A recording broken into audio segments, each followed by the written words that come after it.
Shalom, Rabbi. Hi, Sally. Thank you for taking the time. We're here as part of my program, Profiles of Faith. March 3rd, 4th of Adar, with Rabbi Menachem Genack at the OU offices in New York City, where Rabbi Genack is the head of the Kosher division. Rabbi, how do you prefer to be called? Menachem Genack. Rabbi Genack is the CEO of Orthodox Union Kosher Division. As such, he oversees the kosher certification of over 6,000 facilities in 83 countries, I think, right? It's actually over 8,000 already. All right. Facilities. Rabbi Genack is a board member and professor of Talmud at Torah College, as well as a teacher at Yeshiva University, where Rabbi Genack was known as one of the foremost Talmidim, a disciple of Rabbi Joseph Soloveitchik, under whom he studied for over a decade and helped to edit several of his works. Rabbi Genack was founding chairman of NORPAC, a pro-Israel political action committee, and also serves on the executive committee of AIPAC, the American Israel Public Affairs Committee. A number of years ago, the Jewish Daily Forward listed him as one of the 50 most influential Jews in the United States. But to whom know him best, Rabbi Genack is a kind, thoughtful rabbi, an author, a scholar on a variety of subjects, and a good teacher. Rabbi Genack is the rabbi of Congregation Shomrei Emunah in Englewood, New Jersey since 1980. He and his wife Sarah are proud parents and grandparents living in Englewood. Rabbi, my theme is about tradition and its transmission through the generations. Can you tell us about your family? Did you enjoy a rich Jewish tradition in your home? Well, my parents both came to the United States at the beginning of the war. They were able to escape Europe. My father was in the diamond business. He was one actually with his brothers amongst the earliest people in the business. In the diamond business, amongst the founders of, that industry in Israel. And my uncle was a prominent member of Mizrahi. He was a member of the Knesset, the first two Knesset. And in the 1930s, his father, my grandfather, and some of the brothers moved to Israel. And my father, who was living in Belgium with my mother and my oldest brother, escaped to France, ultimately to Morocco, to Casablanca, came to Cuba. They were there for, I think, almost a year, till they ultimately came into the United States. And my mother's side of the family, her parents and several of her siblings and some of their children were killed in Lithuania. Can you tell us about your life as a child? Well, I grew up in Forest Hills. I went to Yeshiva Central Queens to elementary school, and then to YU High School, and went to Yeshiva University. But as you indicated, I studied many, many years with Rabbi Soloveitchik. And who were the most influential people in your life as a child? When I went to school, I had a Rebbe in high school who was had a big influence on me, Rabbi Parnas, and if you know the name. Parnas, yeah. And then I was in Rabbi Soloveitchik's year, and really he was played a huge role in my life. So help us get a bit of a flavor of Rabbi Menachem Genack before he was a rabbi as a child. A strong student? Were you mischievous? Were you I had a lot of friends? Yeah, learn a lot, read a lot, play a lot? I was a good student. I grew up in Forest Hills. We had a lot of friends just on the block. My father was a very strong Zionist. As a child, he went to Israel. A child means to say, as a teenager. This is in the 1920s. Part of this, I think, was organized by his oldest brother, and the Moshe Genachowski. And he worked even as a chalutz initially. He got malaria, and he had returned to Europe. But his love of Israel was very deep and profound. Where did he grow up? In Europe? So they grew up in Lithuania. Both your mother and your father? Both my parents, not the same shtetl, but right. My mother was from shtetl Velkavishk, my father was from Greiva. So you grew up in a completely observant household and you stayed with that? Yes. You have siblings? I have 3 siblings. I have a twin sister, Cheftzi, and I have 2 older brothers. And all of them are strong Jewish household? Yes. Did you have any conflict when you were young about Judaism, observance, anything? No, nothing that interesting. When do you remember yourself feeling God independently for the first time as a child? Well, I can't, point to a discrete point because, it was very much part of my persona, my existence, my education, my family, the Torah, Eretz Yisrael, these were basic values and very, very important to me. Right. But as a personal God, like you feel... Yeah, well, that's the essence of Judaism, is right, our relationship to Kadosh Baruch Hu, and the intimate and close relationship.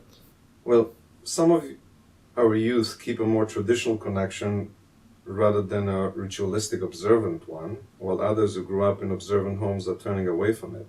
How do you explain it, and what can be done about it? In the United States, the problem of attrition or assimilation is obviously very profound.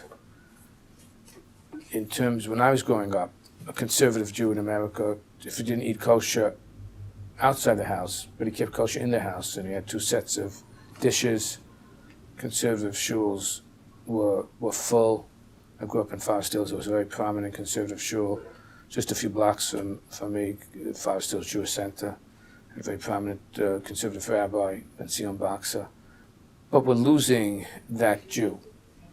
And even within the Orthodox community, which was, when I was growing up, was much more fragile. You Israelis, you remember, but Look magazine had a front page article. The 2 main magazines, large photo magazines, would Look and Life, would look at one about the disappearing American Jew. This was in the 1960s. I'm not sure if it was early 60s or was it even the late 50s. But, the amazing thing is that you saw the extraordinary renaissance within the Orthodox Jewish community, establishing day schools, and so the Orthodox community has grown and flourished and is here today. But Look magazine no longer exists. So, as they say, if the mountain doesn't come to us, maybe we should go to the mountain. Is there a way to approach or to reach or to do more than kiruv for people who are somehow don't feel that it speaks to them? I mean, there are 2 issues. One is just the environment, because we live in a free country, Baruch Hashem. But, those assimilationist pulls that exist in America, because we're so integrated into American society, that's one problem. The other problem is simply the extraordinary Jewish ignorance. It's how do we assure Jewish survival if people are completely ignorant of their traditions, of their religion, of their culture, of their history? But it's a circular thing, it's a chicken and the egg. Like, they are ignorant because maybe they don't get reached by today's orthodoxy, and they are not being reached because they are ignorant. Right, well, they're not reached. I mean, they've lost. We don't even have a context to reach them. I'll just give you some examples here at the OU. The OU is very, very much involved in several of these issues. First of all, we have a youth program, National Council of Synagogue Youth, NCSY, right, which reaches out to kids in public school, but they're non-affiliated. Right. And we try to get them to go to Israel. But NCSY used to be very active within and reach kids within the conservative movement, and the synagogue affiliation has so atrophied, we can't reach them through that. We go out, and I've spoken a few public schools to reach kids in public schools. So we hope to ignite a love of Israel, a love of the Torah, reach out to the Pintel Yid, but it's a huge challenge. Plus the attrition from Jewish day schools that are so right, expensive. And that's exactly what I was going to come to. The other program, what we're working on, is simply Jewish education is expensive, as you mentioned, and there's very little, government support. So the OU has a program in terms of lobbying government, both state and federal government, to try to get more money to simply as an issue of fairness to support yeshiva education. We're not even talking about Jewish education. Why can't there be an appeal by OU and others for yeshiva to get the secular education as part of our taxes? What we're talking about.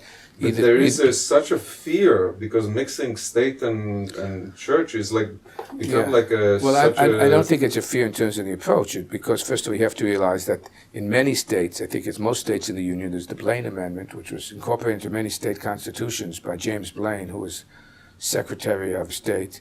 He was very much anti-Catholic, And that was what motivated him, and he therefore, to make sure that there was no parochial school education, Catholic education, he inserted this into a lot of constitutions of states that you can't give aid because of separation of church and state to parochial schools. Not studying chemistry or history or English? That's included in the the reading of many of these. I mean, that's something that has to be looked into. So can it be appealed and changed? So well, it's very hard to change state constitutions. You have to remember that the teachers' union is very, very strong, and They changing don't like that. parochial schools to begin with. Not right. They want to protect only public schools. So the OU has a program of lobbying government and trying to work with them to get more aid. And in the last few years, this is only a nascent program. It's been somewhat successful. Just 2 days ago, Governor Cuomo, who has been very supportive of this, announced a grant of $25 million to yeshivas for security, because of what's happening in terms of anti-Semitic incidents. So they found a way to fund Well, that's what, in terms of security, nursing, technology, and we're working a similar program in New Jersey. People who you know in Englewood are very involved in that. And we have, just like we've mobilized in support of Israel, like you mentioned, AIPAC, NORPAC, we have to use the same kind of government, approaches to reach our representatives to try to get more support for yeshivas. You mentioned before the conservative movement in the 1950s and so on as a in-between, sort of, that was more maybe reachable to the less orthodox and whatnot, that even those who didn't keep fully were somehow members of the conservative movement, right? Right. Well, actually, the conservative movement didn't work as a Kiruv movement or as a midway movement. Basically, if I remember correctly, people came from Europe, they were observant, but they had to work on Shabbos. So the conservative movement basically appealed to people who wanted to dance on both sides. What I'm going with that is that today, modern Orthodoxy, and that's a question also, it seems to have moved to the right. There's a famous story about a rabbi who said in the 60s he was ultra frum, in the 90s he was in the center, and the 2000s he was all the way on the left, and he never changed his views. So with the modern Orthodox movement moving to the right, what is in the center? I feel like there's a vacuum within modern Orthodoxy where the word modern has kind of fell behind. We don't have the center, more or less. I mean, look, within Orthodoxy, there's a whole range, and different approaches. You mentioned Sama, because I have a pretty close relationship with Sama, in the Sama community, but they're growing at leaps and bounds, because they've, just demographically, they're very large families, Baruch Hashem, and they have, because of that, it's creating certain crisis for the Orthodox community generally in terms of housing, because housing has become very expensive, especially in these, within the New York area, within cities, and within those communities. So there's a crisis just in terms of housing. But that's a community that's growing just almost exponentially. It's just wonderful. But, what you refer to as a modern Orthodoxy, or what Rabbi Lamb used to call centrist Orthodoxy. Okay. They believe in a secular education. They're very Zionistic. Those are the two elements, I think, that the market. But, what happened within the modern Orthodox community, so-called, and this is also positive, you see at Yeshiva University, kids' commitment to learning was fostered because of the year in Israel. When I was in high school, kids afterwards didn't go for a year in Israel. Right. But now it's almost in every day school, it's de rigueur that kids go either to some seminary or to some yeshiva, and that's strengthened not only, of course, their link to Israel, but also their commitment to learning. So let's take a yeshiva like Frisch or SAR or Ramaz. Frisch, maybe 70% go to a year in Israel, less than half would go to YU, and 5 years later, a quarter of all of them will be members of shul or raise kids in the yeshiva. When Dr. Bernard Lander started Touro College, it was a very stark phrase, but he said that the modern, the college campus is the spiritual crematoria of American Jews. Okay. And because what we see on the college campus, they're just the temptations and the and just the culture, especially now, there's also an anti-Israel, which didn't exist on campus. It's just not a wholesome environment for a kid to continue in terms of his commitment to Yiddishkeit. So the OU, by the way, in response to that, has begun a program, JLIC, Jewish Learning Initiative on campus, where we send a couple, to be teachers and mentors on college campuses. Of course, this is not the ultimate solution for this problem, but the real solution is that that parents who have invested so much in terms of their Jewish education through elementary school and high school should think about this and recognize that they're putting their kids really in harm's way by putting them in secular colleges and all these very different campuses, what goes on in terms of Jewish values and so on. It's Mayasha Hana V'lo Yechta. You mentioned the OU a lot, and since we're sitting here, it's pertinent to ask you a question about this. It's shocking how far-reaching OU has into American businesses. There is a number, 40% of all products have some sort of hashgacha.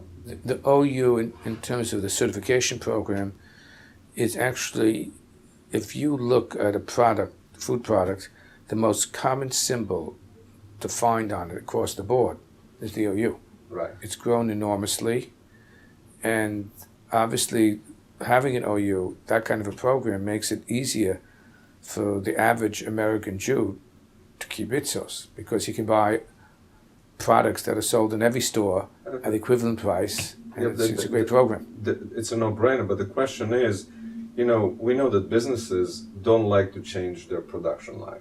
Even if you promise them another $5 million, $10 million, let's say a business that makes $20 billion a year in revenue, they don't care. We are such a small segment of the population. But if you look like in refrigerators, somebody said that if they didn't pay us, we'd have to pay them. They're looking for markets, even niche markets. So first of all, there's the kosher market. People care in terms of kosher law. But the market is actually, and that's not insignificant because it's leveraged. If they want to sell in certain areas, you need an OU. So if you're going to sell in where you live, in Englewood, in the shop right in Englewood, that represents an important percentage of the people, even if it's, let's say, 5-10%. 5-10% is a significant number. Beyond that, there are people who are looking for the OU who are not necessarily even Jewish. Seventh-day Adventists, Muslims who have religious dietary rules that dovetail, or the OU relates to that. So they want to make sure that there's no animal fats or things like that in the product. There are people who are lactose intolerant. Almost all Chinese are lactose intolerant. Oh, so this way. So they look to see, is it PAV? Wow. And also there's the conception, whether correct or otherwise, that it's like a good housekeeping seal of approval in terms of the quality of the product. We answer to a higher authority. Exactly. Right? Remember that? Back to Jewish family life. How did you raise your children differently than the way you were raised in terms of Jewish education? Well, we gave them also obviously Jewish education, but the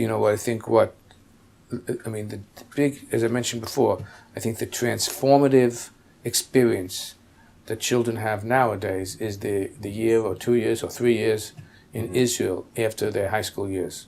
So that's a big difference. A very big difference. And that's why, if you're talking about a really good idea, the program to send children to Israel. Gap year. That's a wonderful experience. Birthright was really just a brilliant idea. So what inspired you to become a rabbi? You mentioned your family was in the diamond business. Right. I'm sure it's more profitable to be in a diamond business than being a rabbi. What inspired you to be a rabbi? What made me look into this, so we say, was the opportunity to learn with Rabbi Soloveitchik. So Rabbi Soloveitchik, who gave the senior shiur at Yeshiva University, I was fortunate to be in his shiur. He was a man just of historic dimensions. I'd have to say the greatest mind of his time, both in halacha and in Jewish philosophy. And I was in his shiur for many years, over 15 years, and took it as a mission. He was just very charismatic, very inspiring. So you became a rabbi because you wanted to study with Rabbi Soloveitchik, and that was a way to stay Right. I mean, that was the path. I went for smicha because of that, and I started. You were inspired by a great, by one of the Gdolim. Right. It's amazing. You were one of his distinguished students. The Rav came right around the time of renewal in American Judaism, when so many had arrived from Europe, and he was an instrumental force in helping to shape the balance of modern life with ancient traditions. And he was educated in many secular fields. How would he have approached today's issues of halacha, of Jewish questions? Well, the Rav, first he came to the United States in, the 1930s. So, Orthodoxy wasn't what it is today. It wasn't strong. And he became a very important figure in terms of the survival and the flourishing of Orthodoxy ultimately in America, and subsequently after the war when refugees came.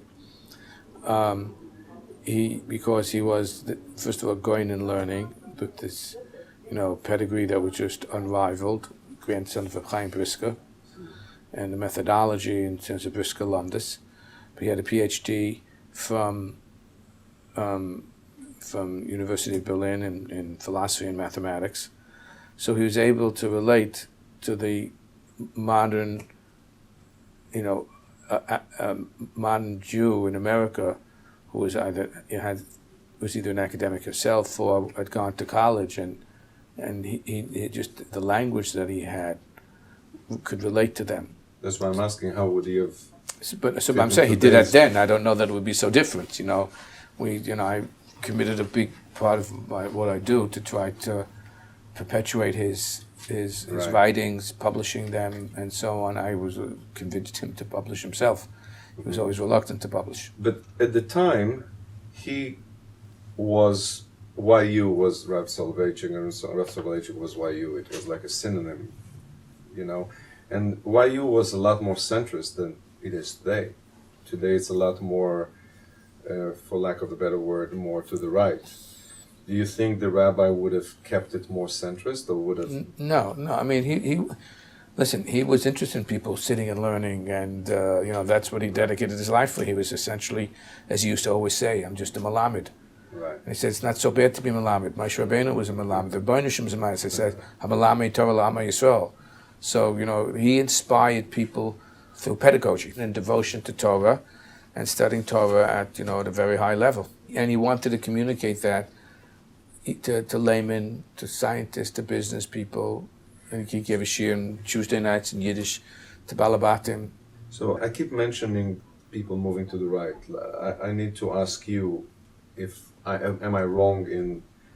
It's not about learning Torah. It's about more the chumras, the more the distinction of what is wrong, the more halachot, more. It's not because we didn't have the tools once, but I think more people are more makpidim than why you used to inspire people to be. If you just take the people who wear black hats today, Right. as an external symbol. What I think happened, just in terms of YU itself, I actually, I'm going to go back to what I said before. I think the level of commitment that grew at Yeshiva University as an example, and I think it's other places as well, but especially in YU, was because of the Israel experience, especially after, people were very inspired after the 6-Day War. And the year in Israel, which was so intense, both in terms of the Zionist experience, but more importantly in terms of their Torah experience, just sitting in the Beis Medrash and learning. So the Israeli rabbis have given them It's the Rebbeim that they had in Israel, but also just the experience of being in Israel. It's a very, very deep experience. Yeah. You were involved, or you edited the Rav's Men of Halacha. Is that correct? Well, I initially I worked with the Rav in terms of convincing him to publish his Yortzeit Shurim. He used to give every year on Gimel Shvat, on his father's Yortzeit this year. There would be like 1,200, 1,500 people that would come, Rabbonim and so on. And they were just spectacular Shurim. And, because he was such a perfectionist, or maybe it was a family tradition, they were reluctant to publish. And I sort of convinced him to publish that. Worked on it with him. He used to come Wednesday to his apartment at YU. And the OU was interested, and we started OU Press. Simon Posner, who you may know, was Right. the executive editor, in terms of publishing some of the Rav's material to make it available to people. Right. So we printed a machzor with a commentary.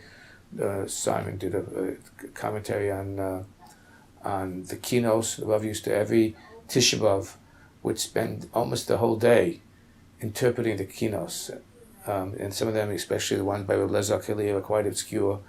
And we've published those, and the Siddur, and also Ch'tushi Torah of the Rav. Now we're coming out with a commentary on Chumash, which is being done by Arnie Lustiger and sponsored by Steve Neustadt. So making those things available to people as well. So you're talking about publishing many of his, shirs. Right, but trying to make it specifically available But most to the people Hamonam. know famous works of his, the Man of Faith. The Lonely Man of Faith. Right. So you worked with him on that? No, Oh, The you Lonely didn't? Man of Faith was dedicated to his wife. He wrote that in the, I think it was published originally in tradition. It must have been about 1965, So you something didn't like that. work, okay. The Rav said, and I paraphrase, the error of modern approach to religion is that it promises solutions to all the problems of life. The beauty of religion reveals itself to men not in solutions, but in questions. in problems and questions. He posed that grandeur of religion lies in its mysterium tremendum, its magnitude and its ultimate incomprehensibility. It matches his Ashkafa, where he said the study of the Torah is an act of surrender. But you taught your sons to understand the text. Can understanding and surrender reside both in the same place in harmony? Is understanding and surrender not in opposition to each other?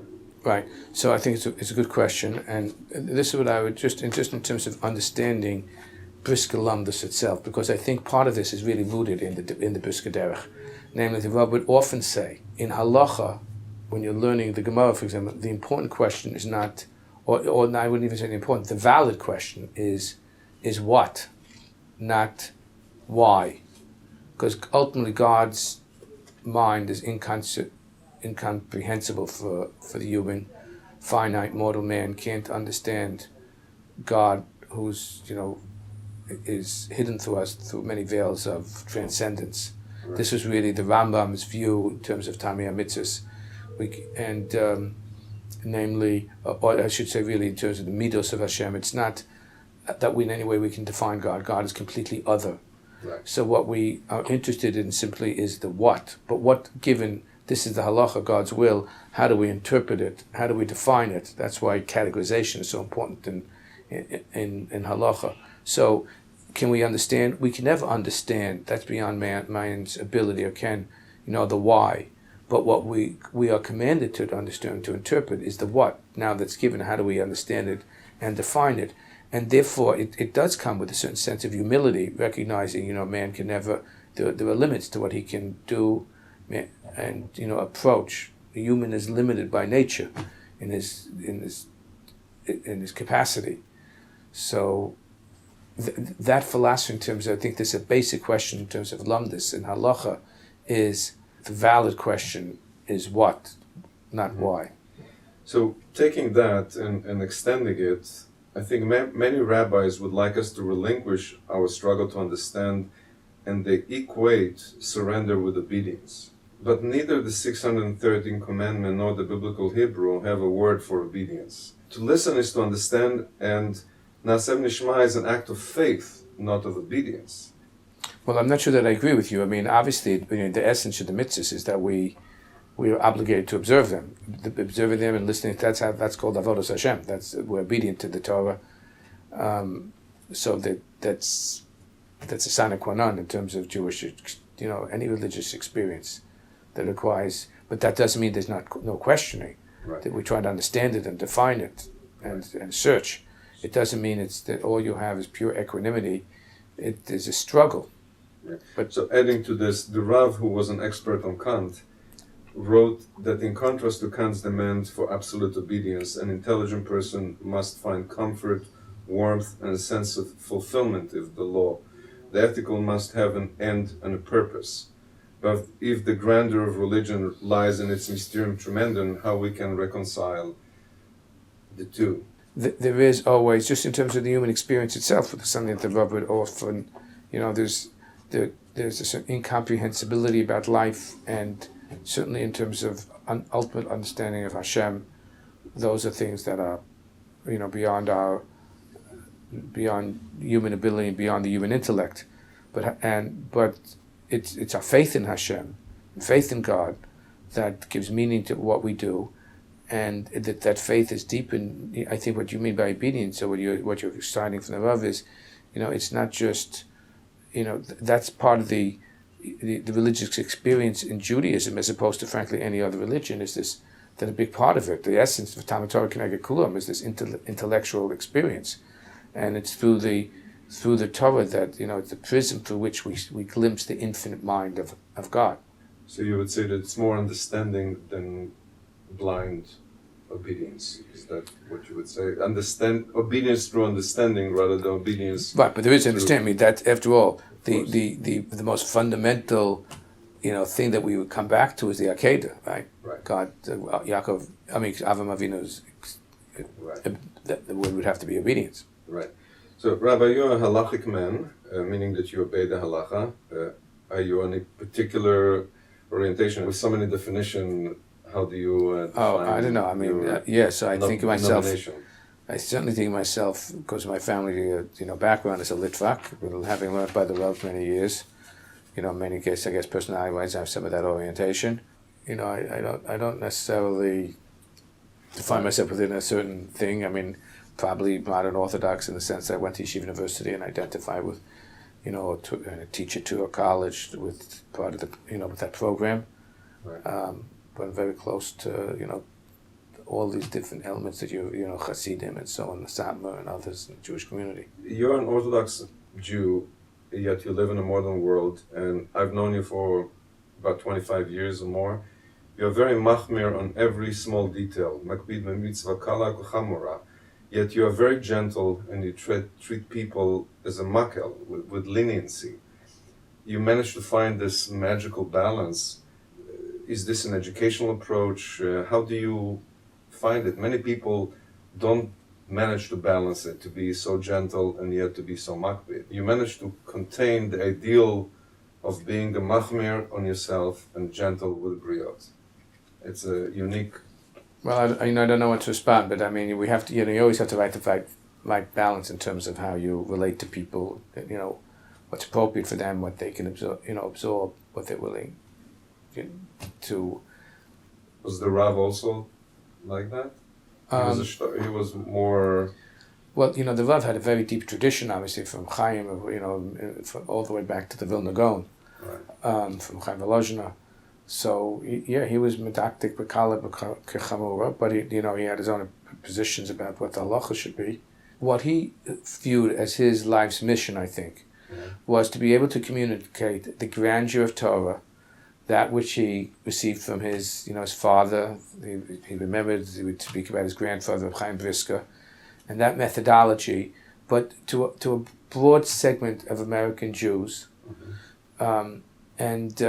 Whether they be engineers, as I said, businessmen, and so on. So he wanted to communicate to them in the milieu that they were living, and to make it meaningful and interesting to them.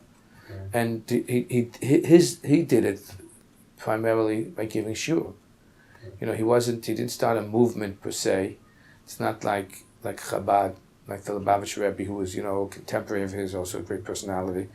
But it was by giving shiurim, and he gave shiurim to Balabatim in Boston and to Rabbonim, but he gave, it was through, he thought teaching Torah was a way of doing it, and in order to teach, while not mitigating this high standards that he set for himself intellectually, but understanding where people are at and trying to communicate within the modern American experience. And he was uniquely able to do it because of his, because he understood the language of the time. He had a university degree, and he was the Rav. I think you mentioned the Rebbe. Somebody wrote a piece, the Rav and the Rebbe. Was there a relationship between them? There was a relationship. They knew each other initially from Berlin, when the Rebbe was in Berlin. Right. And I don't think it was something they had direct communications all the time, the Rav had a very close and warm feeling for Chabad because he grew up, his father was a Rav in a shtetl called Soloveitchik, which had a large, Lubavitch population. There's a story he once told about how his father was the Rav of Soloveitchik, and they always had a tradition to have a Litvischer Rav in Soloveitchik. And I heard from him once, he explained, because it's an interesting story, that during the war of 1812, not in America, but in during the Napoleonic Wars, when Napoleon invaded Russia, so the Alter Rebbe, the Baal Tanya, supported the Tsar, and the reason it was because he thought, even the Tsar was no tzaddik, far from it, but he thought that what Napoleon offered in terms of freeing the Jew and so on for the ghetto, which was obviously positive, would lead to assimilation and so on. But whatever his political, his considerations, obviously linked in how it would affect the Jewish world, there was apparently a cartographer on Napoleon's mapmaker, Napoleon's staff, who was giving information to Shneur Zalman of Ladi, the Baal Tanya, which he communicated to the Russians. Uh-huh. The French found out about it, and they wanted to catch this guy. Right. They had heard that he was holed up someplace in Chaslavich. Wow, so that's where the story is. They did a house-to-house search in Chaslavich. They came to the house of the Rav, who was Masnagid, and at that time the enmity and the rivalry between Chassidim and Masnagdim was so intense and well known, even the Goyim knew about it. So the French knew it, so they came to the house of the Rav of Chaslavich and said, listen, if he was here, I'm a Masnagid, he's a Chassid, I would give him over to you in a second, but you're free to search my house. But because of that, they didn't really look that carefully in that house because they believed that story. And lo and behold, that's where the Rebbe was holed up and hiding. So the Rebbe said afterwards that Chaslavich should always have a Misnagda Shavav. And in that tradition, Rabbi Moshe Soloveitchik, the Rav's father, was there. But he had a very warm feeling towards Chabad, and he had when he was in Cheder, his Malamed, whose name was Naftali, used to close the Gemara and surreptitiously teach them Tanya. And I remember he said he learned El Metzias with him, but he didn't know very much El Metzias. He learned a lot of Tanya, had a very warm feeling from that. So he always had this warm feeling for Chabad generally.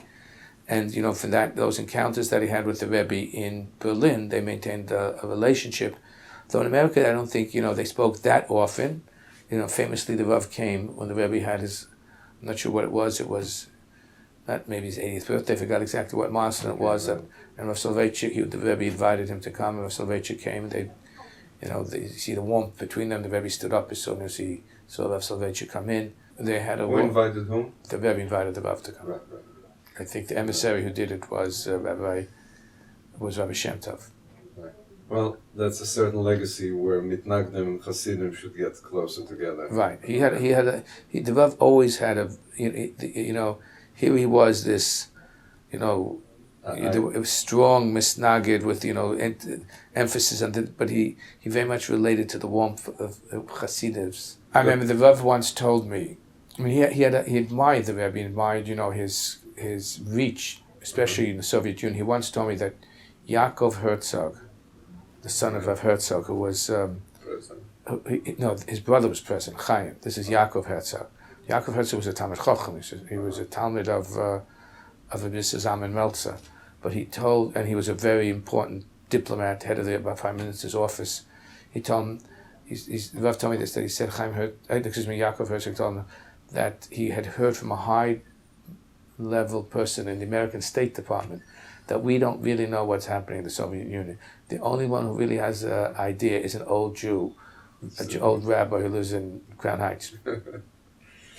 About a different topic, Rabbi, you're a political man. You were called Bill Clinton's rabbi, a title conferred upon you by Bill Clinton. Right. And he wrote the foreword to your book, Letters to President, Tell us about how did you get into politics, about your relationship with the 42nd president, and what is your takeaway from this experience? Well, I got to become friendly with President Clinton when he wasn't President Clinton, he was Governor Clinton, he was running for president. And I was at an event in which I introduced the president, future president. And if you recall, at that time when he was running against George Bush, President Bush the first, so Bush complained, this was an article in Time magazine, people always complaining about this vision thing, that he lacks vision. And when I introduced him, I said that, vision is a critical part of leadership.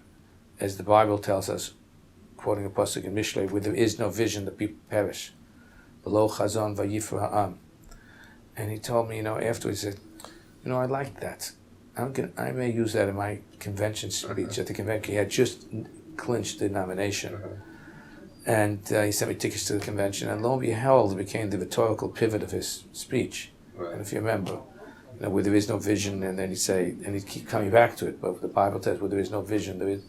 And we began a correspondence about the Bible, because he's actually quite familiar with the Bible. Part of maybe a Southern Baptist. He made some corrections at some point. Right. One of my early letters I sent him I quoted something from Soloveitchik about Judah and Joseph. Why is it that Yehuda is the one who Malchus comes from Yehuda, kingship comes from Yehuda? One would have thought that it should come from Yosef. After Yosef seems more suited, he was essentially the king of Egypt, viceroy. He's perfect in every way. He never sins. Right. Why not Joseph? And obviously that's what Yaakov had originally intended by giving the Ksonas Pasim and so on. And the Rav answered that what we look for in leadership is not perfection. What we look for is also the ability to admit a mistake, humility. Right. And the word Yehuda has a dual semantic. According to Yerushalmi, it means Yehuda. Hodor means both to thank Hashem. Leah thanks Hashem for this son, but also Lahodot means to admit. And Yehuda, Tzad Kamimeni, exactly. Right. But, so he wrote back. My daughter typed it, and she wrote Genesis 28. He wrote back, by the way, I looked it up, Genesis 38. Okay. But you stayed involved in politics. You're very involved in politics with AIPAC and NORPAC and others issues. What brought you to politics? America, in terms of all the Golicim that Jews have lived in, America is unique in terms of the generosity and of America to the Jewish people, the openness, the opportunity. I don't think it's only generosity. We are integrated into the founding of this country. I agree. I mean, the basic documents, especially the Declaration of Independence, for the founding fathers, they were inspired by the Hebrew Bible, right, by the Tanakh. So, but after all the millennia of persecution, and after the Holocaust, especially, that American Jews found a home here in America, and America gives us the opportunity, the Constitution and so on, to try to be active and try to, especially in terms of things that we both care about. What we spoke about at the beginning: Jewish education, the security of the State of Israel, and we can't just sit back and do nothing. So you found it as a calling? Yeah, absolutely. I think all of us think that American Jews, that we care about Israel, and one of the important anchors of support for Israel is the Congress, and it's because the American Jewish population, at this occasion, since the establishment has stood up for Israel, to their shame, they didn't do that during the Holocaust. Yes. There was a fear that will make too much fuss, too much noise. Right. That goes back, I think, also before there was this fear, and unfortunately it took the Holocaust to teach us a lesson about that. You continued your support for the Clintons, but this time you supported Hillary, and you drew criticism for the right wing of Judaism. We know that the pressure within the DNC had moved the party left towards Bernie's camp, and this would have yielded tremendous pressure on Israel. Hillary also had many people who were close to her in a camp who were official haters of Israel. And how did you reconcile these facts? Dershowitz said that he would quit the party if Ellison was elected. Right.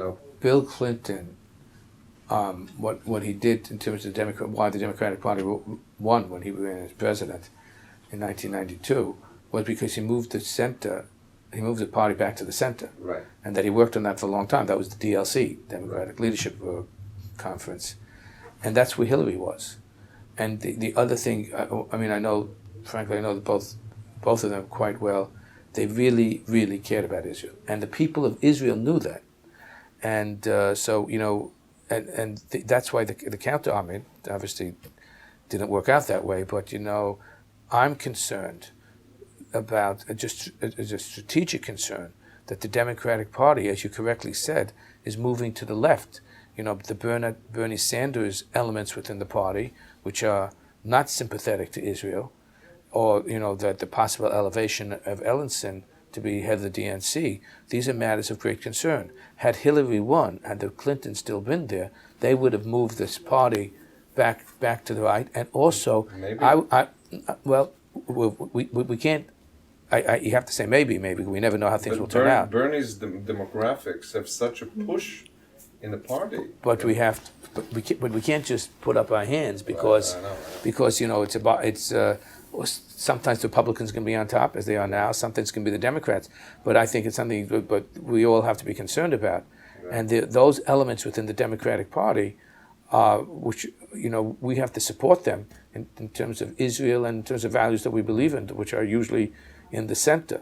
So Hillary's defeat hurts that. Right. There's no right. There's no thing to balance it towards the center. The DNC doesn't realize that the candidates on the left don't win. Never had a chance to win. And that was Clinton's insight. Right. And it wasn't just an insight for himself. Tony Blair, the Labour Party in Britain kept losing election after election, and Tony Blair patted himself as a centrist after Clinton's election. And they won the election. They controlled the parliament for a long time because of that. And now under the Labour Party now, which is not only anti-Israel, it's really anti-Semitic. Right. Colin just made some anti-Semitic remarks just the other day, anti-Jewish. So, but we don't want to be in a position where the Democratic Party in the United States becomes like the Labour Party in Great Britain. It would be extremely dangerous for Israel.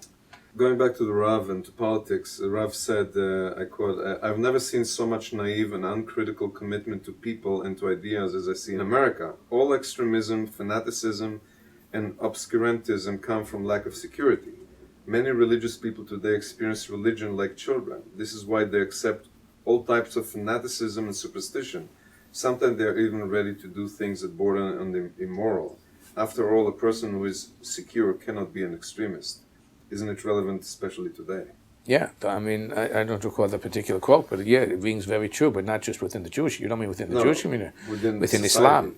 But within American society today, yeah. Insecurity yields openness to Well, what happened in this last election? It was completely unanticipated, but the Democrats and Hillary took the so-called blue states, Michigan and so on, for granted, but there was this tremendous underlying part of it is because of when I was growing, it was called automation, financial insecurity, and fear. And you see it brought out elements that I think didn't vote all the time or changed their vote.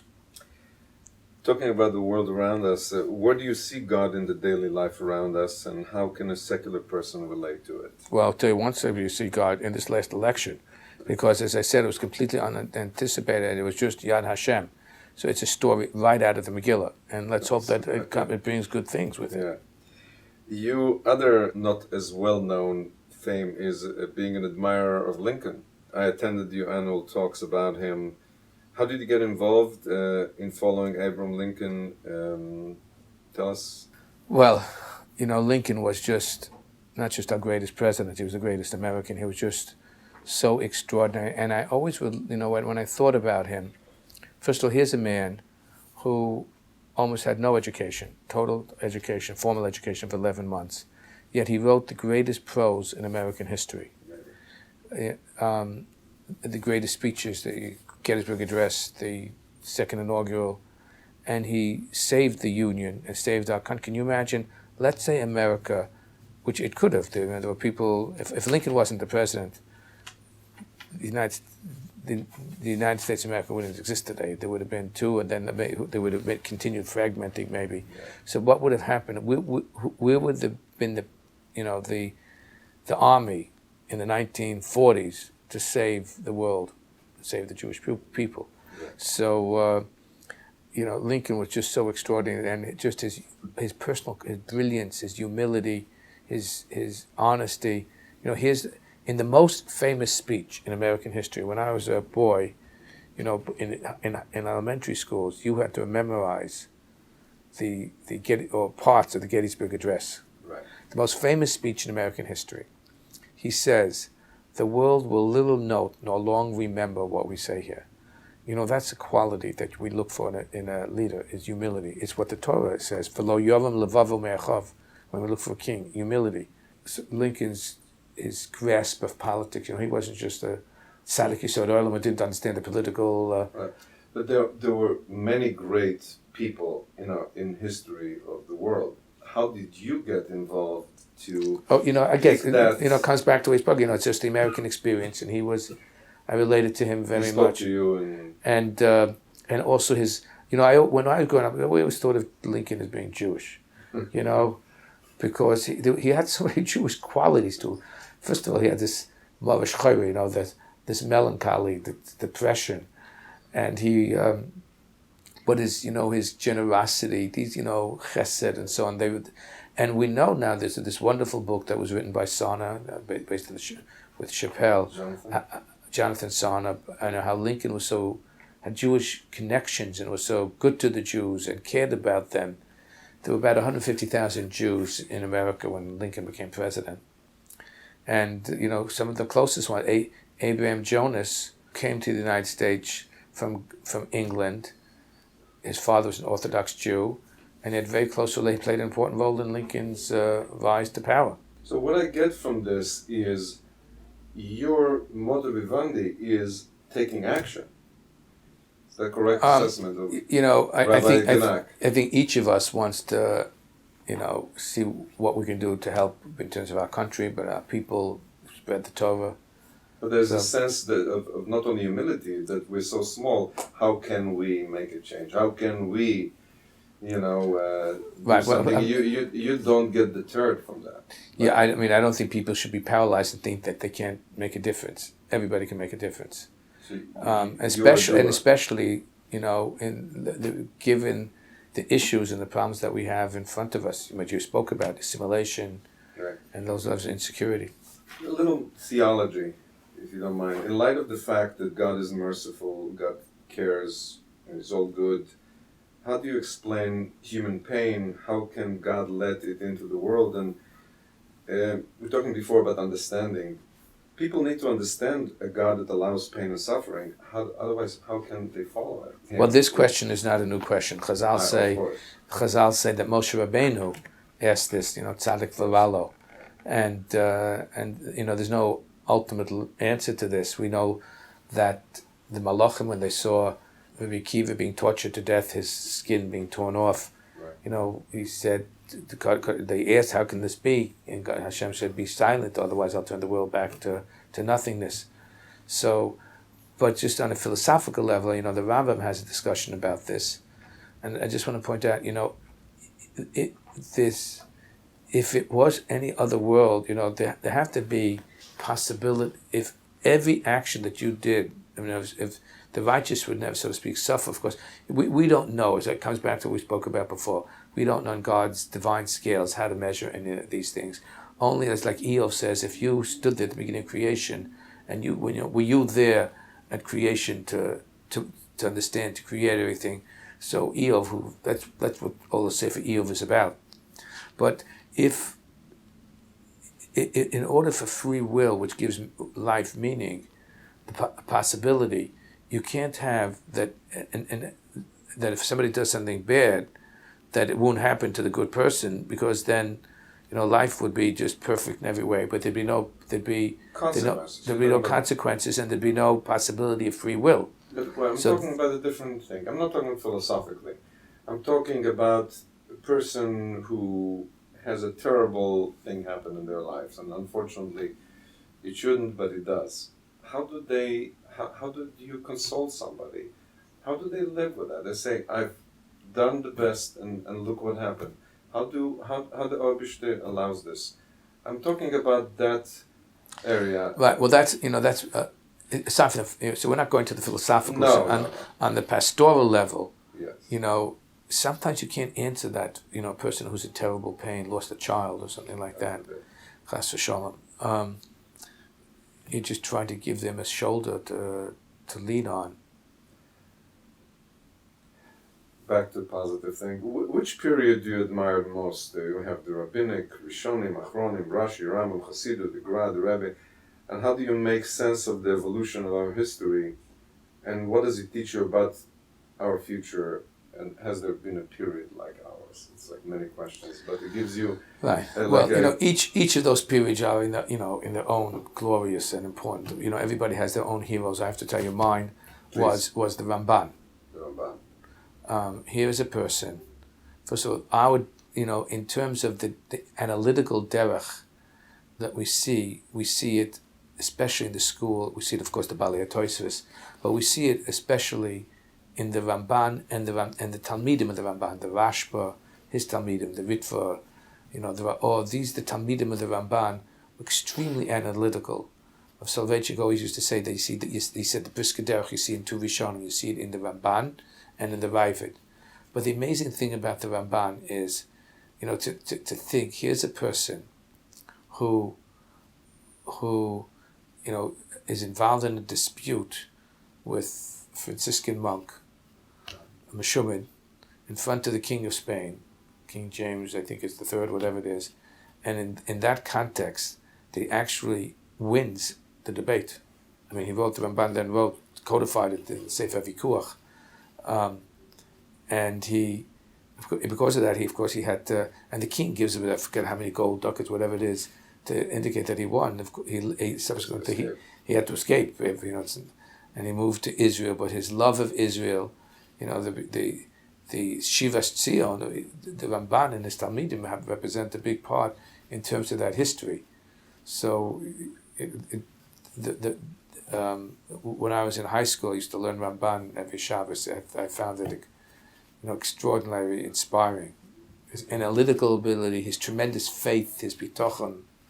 So, the other two parts of this question: has there been any period like ours in history? Well, in the sense that what is important. Well, we lived through a very tumultuous time. In other words, I was born right after the Holocaust, but within our historical memory, here is the greatest tragedy in Jewish history, or one of the greatest tragedies, the Churban Abayis. Right. In terms of numbers, at least percentage Jewish probably represents an equivalent. The Churban people prophesied that this would be the end of Judaism and Jewish people, and Kadosh Baruch Hu gives us within 3 years the land of Israel, right, the state of Israel. So has there been anything like that before? Well, it's been over 2,000 years since we had that as well. So do you see it as Rashid not Gulan? Did Rav see it as Rashid Gulan? Talking about the Rav Zionism. Right. No, I don't think that he did. He said it's, and it was, again, we said we can't fathom what God's plans are and so on. For example, in my shul, it actually precedes me. I think it was maybe Rabbi Lamb's nusach. There've been. We prayed that it should be, yes. but do we know? No. How do you see our future in the context of a broader view than just, great, we have President this, President that. Right. So in terms, we always are optimistic about it because this is something Kadosh Baruch Hu told us, that there's an article of our faith, that the Mashiach will come, there'll be a Shivas Tzion, he'll bring back, the diaspora, and we look forward to those times. But it's certainly been a very circuitous route till we get to it, and I don't know that long derech is ended. Of course not. So beside the Rav, which of the leaders of modern times do you admire most? Kook, Heschel, Kaplan, Schneerson, Avad Yosef, Moshe Feinstein, and many more. Many of those names, we all admire. Moshe Feinstein. He was a Pashran.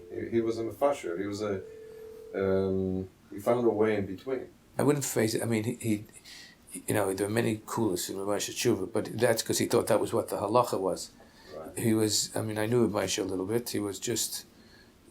First of all, he was the kindest person. He was just such a wonderful, kind person, and also very humble. I remember once learning when I was in high school at Feshishnah, I came down with my friend Neil Sound. We were learning, and we had some difficulty in the Gemara. It's only difficult because we were high school kids, And we asked Rav Moshe, and Rav Moshe came over and he sat with us and explained it to us. He just, he was just, aside from being a guy who knew, had tremendous knowledge, he was just such a wonderful human being. We speak of all these amazing people, and I don't know if today we are void of them, but how do you create Gdolim? How do you create the psak that will bridge all the fragmentation? Because when you have a gadol, it kind of bridges the many fragments. Right? People get pulled to a magnet. Well, it depends. There are different kind of gdolim. Some gdolim, precipitate. Right. But how do you today? Opposite movement. But so how do you do it today? If you had a I don't know. The magic but wand. But there will always be great leaders amongst the Jewish people. I think Napoleon once said that cemeteries are filled with irreplaceable people. But having said that, I just in terms of my own experience, I haven't seen anybody, b'shir koma with the greatness of somebody in terms of its pure mind is of Soloveitchik. But that was my own experience. Other, in Ed Sol you have of late, but there are, people to relate to in kindness and in chesed and in gaonis. But the Torah, lo alman Yisrael. Right. Talking about the esoteric side, what are the Rav's view towards the esoteric? Mashiach, Olam Haba, Gan Eden, and what are yours? Right. So I really don't know. It's not something that he spoke about.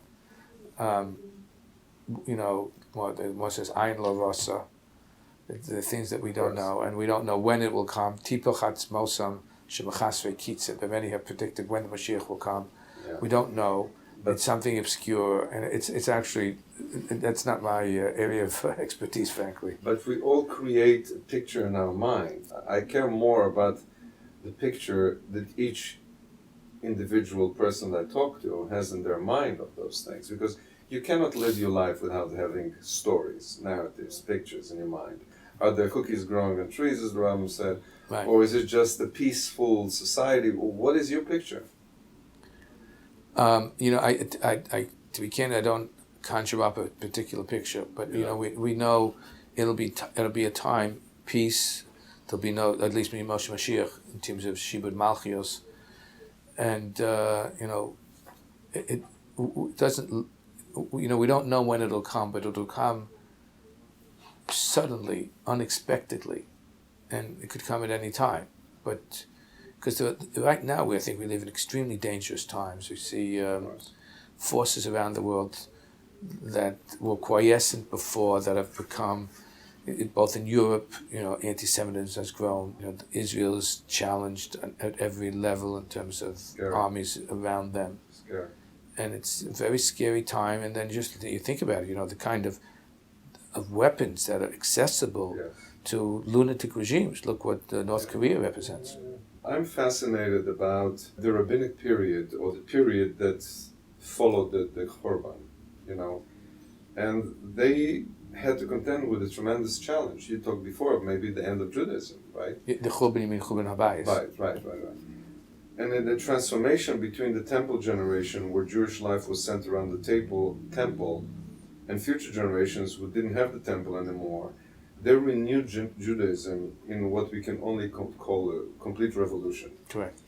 Our generation has also a revolution we must contend with. We have to formulate Judaism to people without a book. With the people of the book, today with the people with the iPhone, people without text, without a shtetl, who are free to go anywhere. Are we not in a similar challenge? And I keep coming to the same point where we need to adapt and they were really courageous. I don't think that they were so afraid to cross any line for the purpose of preserving Judaism. And are we not seeing the same need today? And they didn't have the Sanhedrin either. They literally had to change Judaism. We assume, take it for granted, that Judaism is praying 3 times a day with an art scroll, and it wasn't like this, in the time of Hashmonaim or in the time of whatever. I wouldn't say they created a new form. I mean, you're right, that during the period, especially the Anshe Knesset Gdola, when we think about that was after, between Bayis Rishon and Bayis Sheni, not this thing.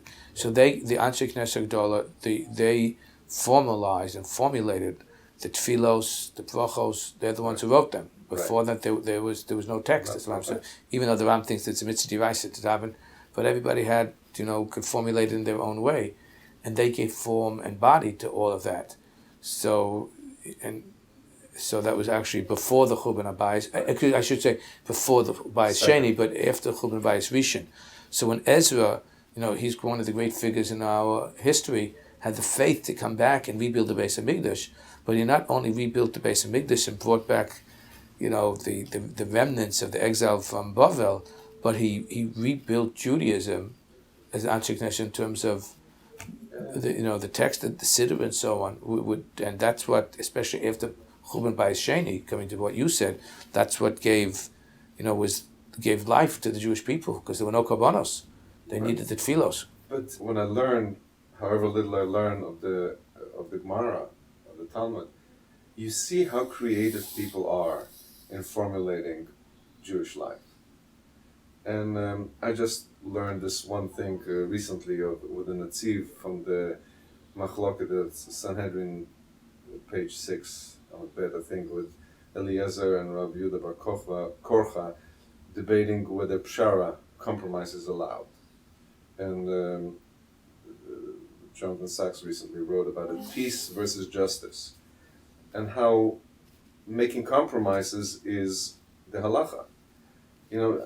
They constantly struggle and they come out, lo b'shamayim here. They keep creating a Judaism that is society, social justice. It's anchored in our society rather than the strict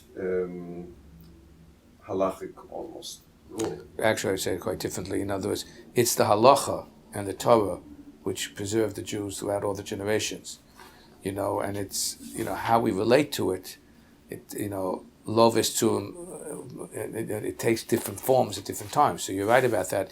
But what especially what kept us going was the faith of these people. You quote the story of, what it was like after the Churban Bayis Sheni, but we know about Rabbi Akiva, who was a contemporary of the Churban, ultimately was martyred himself, that when he went and he saw a fox going out of that was before the Kodesh HaKadoshim, he began to laugh. The one at the end of Makos, you'll get it with my son in a little while, but at the very end of Makos, and he began to laugh, and all his colleagues were crying, and they said, how could you be laughing? He said, just as the prophecy of the destruction was fulfilled, so will the prophecy of the prophecy of the rebuilding be fulfilled. Amen. So, what gives you, Rabbi, the most joy in your Jewish rabbinic endeavors? What is considered a success as a rabbi? Great congregation, great leadership role, great psak, kiruv, children that follow in your footsteps, happy congregants, no stain on your character. Each one of those things can be fulfilling, and yet you do them all. Which gives you the greatest, what is it called, shmak? Geschmack. The greatest... Well, the ultimate joy, we should say, of course, his family is very, very important. The ultimate joy is, Chazal say, is Torah. B'kudei Hashem Yisrael Mesamchei Lev. So, having the opportunity to study Torah, to teach Torah, and it's that, that joy, coming back full circle that we spoke about, to the challenges that we have, that we want to communicate to the unfortunate, disinterested or alienated Jew, the joy of the Torah and what it represents for him. Yeah, they say that if your job is to learn Torah, then you'll never work a day in your life. Right? Very good phrase. Well, I have one thing that I asked all the rabbis I interview is to sing a Zmira from your Beit Abba, from your Tish, or something that is meaningful to you.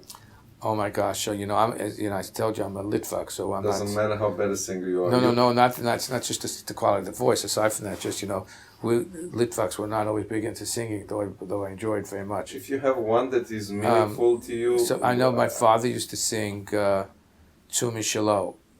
Tzumi Shalo achalnu baruch emunai savanu v'hosanu kidvar Hashem. So that niggin was. I think that was his father's niggin. But my uncle, who learned by the Chofetz Chaim, told me an opposite story. He used to stay at the house of Naftali Trupp, who was the Rosh Yeshiva in Radin. And Naftali was a great Gaon and a Litvak. And once there was a chassid in the shul, Friday night, so he invited him to come to his house for Shabbos meal. My uncle was there. And Rabbi Naftali said, L'chaved unser Gast, in honor of our guest, who was a chassid, we're going to sing Zmiros, because Litvaks didn't always sing Zmiros. And we're going to zog in the Zmiros. We're going to say over the Zmiros. And he read through the Zmiros. So you read Zmiros or you sing Zmiros? No, I on occasion sing Zmiros, yeah. I don't read them. But so if your great-grandchildren are going to watch it one day, what Zmiros do you want them to hear you sing? Well, I actually, there's some new ones that I learned. There was you might have, he comes sometimes saying, well, Minu Bachbud, Rabbi Bachbud, he's a rabbi now in Venice. But he has a beautiful voice, and he brought some Zmiros. I mean, they're probably very old, but they're, so you know one of them ones. you can sing? Yom Zeli Yisrael, Ora v'simcha, Ora v'simcha, Zelen menucha. Yom Zeli Yisrael, Ora v'simcha, Ora v'simcha, Shabbos menucha. It's wonderful. Well, it's nice to bring the geschmack out of the mouth. Thanks for coming by.